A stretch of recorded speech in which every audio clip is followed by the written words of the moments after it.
unlike, other banks, and unlike even Coinbase or Binance, which has the liquidity to back it, FTX didn't have the liquidity. If you look at the balance sheet, which has been leaked, they had $9 billion in liabilities and only $1 billion in liquid assets. Everything else was tied up in illiquid assets. So what we're looking at here isn't even just generic securities fraud.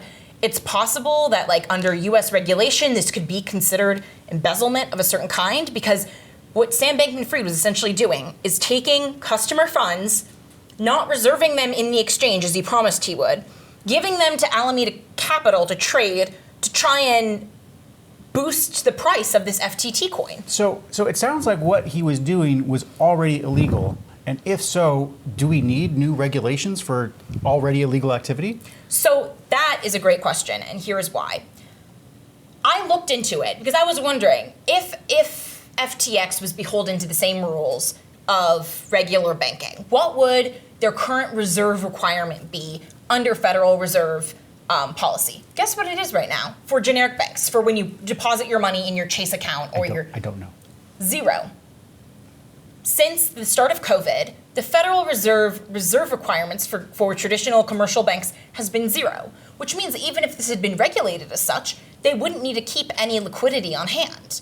Which brings up a bigger problem about how did FTX get so much investment to start with, right? It's because coming out of a decade of these 0% interest rates with a bunch of quantitative easing, which makes, in effect, the real interest rate on the dollar negative, people just had money to spend. Your money would be better spent dumping into some IPO, dumping into these unicorn startups, and it's how we saw WeWork blow up, right? It's how we saw Theranos blow up.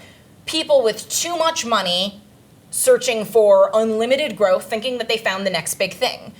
Look, there's a scalability that some of these crypto exchanges can have, right? Where FTX they were purchasing all of these companies that were defaulting. They were trying to profit off of the collapse of other cryptos in the idea that they would become so widely scaled that they could out-legislate and out-regulate their competitors, right? Which is part of the reason why Binance was actually pretty smart to dump all their FTT, because they could theoretically just say, screw you, if you're trying to work with the senators to over-regulate the industry, we're going to try and kill you before you can get it done.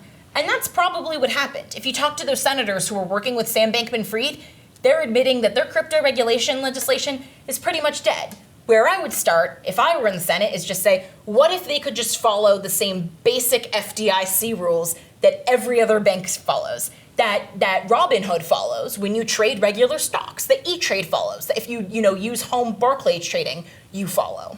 So what I'm hearing is that I should not be getting you any FTT for Christmas.